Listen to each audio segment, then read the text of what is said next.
Layanan prima berbasis elektronik kini dihadirkan oleh Kantor Wilayah Direktorat Jenderal Imigrasi Kelas 1 Pontianak, Kalimantan Barat, di mana layanan tersebut bertujuan untuk lebih memudahkan masyarakat dalam mengurus berbagai jenis dokumen keimigrasian. Inovasi itu juga diharapkan dapat mempercepat proses pelayanan dan meningkatkan kepuasan masyarakat di wilayah setempat, karena pengurusan dokumen baik paspor, visa, dan dokumen izin tinggal bisa lebih tersistem, cepat, dan transparan. Kepala Kantor Wilayah Ditjen Imigrasi Kalimantan Barat Haryono Agus Setiawan, Senin 8 September, mengatakan layanan elektronik ini lebih efisien karena pendaftaran dan pembayaran dilakukan secara online. Walaupun saat validasi persyaratan akhir, pemohon harus datang ke kantor imigrasi.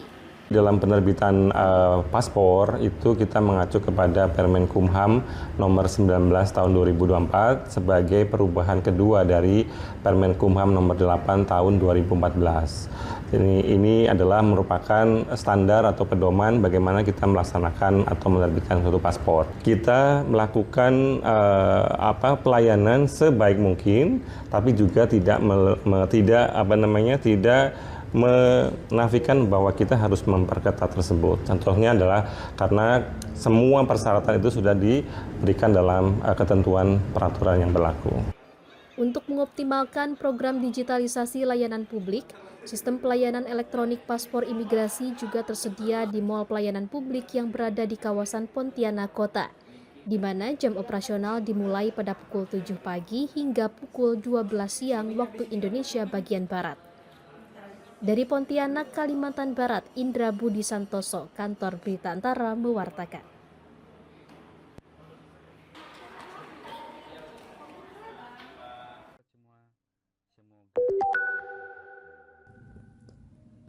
Prasasti Yupa yang merupakan tiang batu bertuliskan aksara Palawa dan dikenal sebagai benda peninggalan sejarah Kerajaan Kutai di Kalimantan Timur, diusulkan menjadi kandidat memori dunia atau Memory of the World UNESCO. Memory of the World yang dicanangkan oleh Badan Khusus PBB Bidang Pendidikan dan Kebudayaan itu merupakan program pelestarian warisan dokumenter berupa arsip, naskah kuno, termasuk prasasti dengan skala internasional. Kepala Balai Pelestarian Kebudayaan Wilayah 14 Kalimantan Timur dan Utara Lestari di Samarinda Senin 8 September mengatakan prasasti Yupa didaftarkan dalam program tersebut karena menyimpan catatan sejarah peradaban manusia di Nusantara sejak abad keempat. Prasasti berbahasa Sanskerta itu merupakan prasasti pertama di tanah air yang dicalonkan untuk Memory of the World UNESCO. Prasasti Yupa ini bukan hanya sekedar tinggalan, tetapi juga nantinya bisa menjadi spirit bagi kita untuk membangun lebih bagus lagi terkait budaya di Kalimantan Timur ini.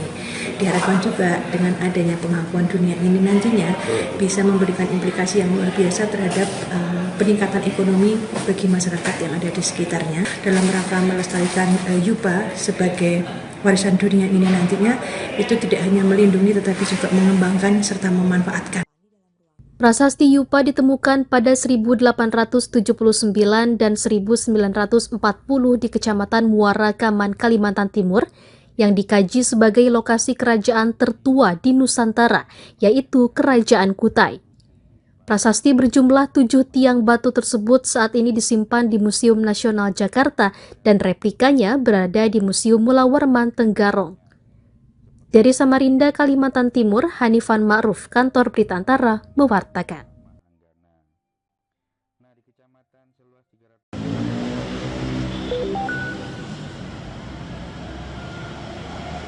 Komisi Pemberantasan Korupsi KPK melelang barang mewah hasil sitaan dari berbagai kasus korupsi Senin 8 September di Rumah Penyimpanan Benda dan Barang Rampasan KPK Cawang, Jakarta Timur. Direktur Pelacakan Aset Pengelolaan Barang Bukti dan Eksekusi Labuksi KPK, Mungki Hadi Pratikno, mengatakan dalam lelang ini pihaknya menjual sebanyak 83 lot yang merupakan aset dari 27 perkara kasus korupsi di KPK sepanjang tahun 2025. Mungki juga menyampaikan pelelangan ini akan dilakukan di website dan 11 kantor pelayanan kekayaan negara dan lelang KPK NL, diantaranya di Jakarta, Bogor, dan Surabaya, dengan target pendapatan lelang mencapai 166 miliar rupiah. Ini juga berlaku untuk 11 KPKNL lain. Karena kita tidak hanya di Jakarta, kita ada di seluruh Indonesia. Silakan nanti juga bisa melihat langsung barang-barang yang akan dilelang. Target ya maksimal kita sebanyak-banyaknya. Harapannya 166 miliar laku semua. Makanya saya mohon bantuan nih dari teman-teman media untuk menyebarluaskan informasi ini supaya yang mengikuti lelang lebih banyak lagi dibanding tahun-tahun sebelumnya. Pada tahun ini KPK telah melelang barang rampasan sebanyak 2 kali, yaitu pada bulan Maret dan Juni 2025 dengan total pendapatan atau penerimaan pajak ke negara mencapai 28 triliun rupiah. Bagi masyarakat yang ingin mengikuti lelang, dapat mengaksesnya melalui situs resmi yang disediakan KPK di laman lelang.go.id. Dari Jakarta, Asfar Muhammad, Rian Rahman, Kantor Berita Tara mewartakan.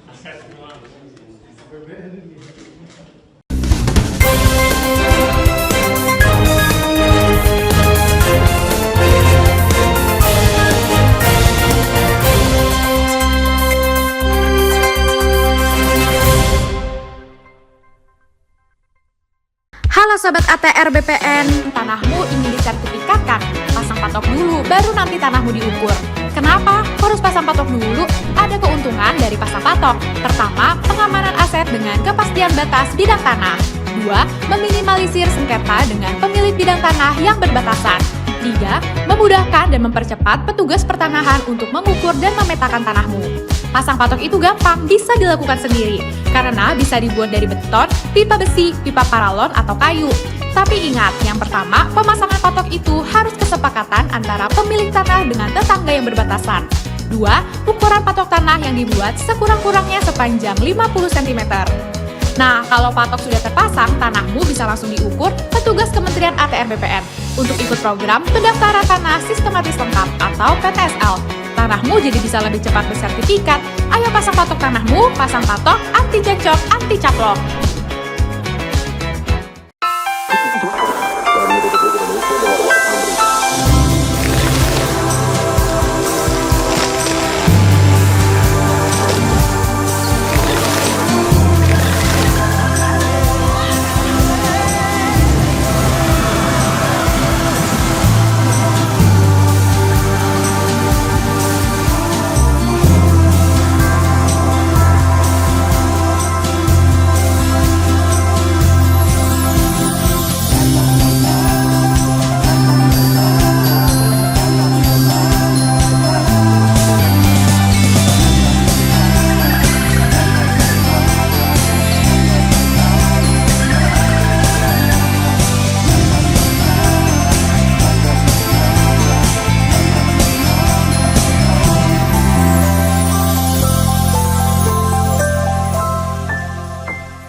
Menteri Sekretaris Negara Prasetyo Hadi memastikan Presiden Prabowo Subianto merombak susunan Kabinet Merah Putih pada Senin 8 September. Dalam konferensi pers yang digelar di kantor Presiden Istana Kepresidenan Jakarta, Mensesnek menyebut ada sejumlah kementerian yang dirombak, yakni Kementerian Koordinator Bidang Politik dan Keamanan, Kementerian Keuangan, Kementerian Pelindungan Pekerja Migran Indonesia, Kementerian Koperasi, serta Kementerian Pemuda dan Olahraga. Selain itu, Presiden juga menetapkan pembentukan kementerian baru yakni Kementerian Haji dan melantik figur menteri baru yang nantinya memimpin kementerian tersebut. Atas berbagai pertimbangan, masukan, dan evaluasi yang dilakukan terus-menerus oleh Bapak Presiden, maka pada sore hari ini sekaligus Bapak Presiden memutuskan untuk melakukan perubahan susunan Kabinet Merah Putih pada beberapa jabatan kementerian. Sementara itu, sejumlah tokoh tampak menyambangi Istana Kepresidenan Jakarta pada Senin 8 September siang. Dari Jakarta, Arya Sindiara Cahyasari, Kantor Berita Antara, mewartakan.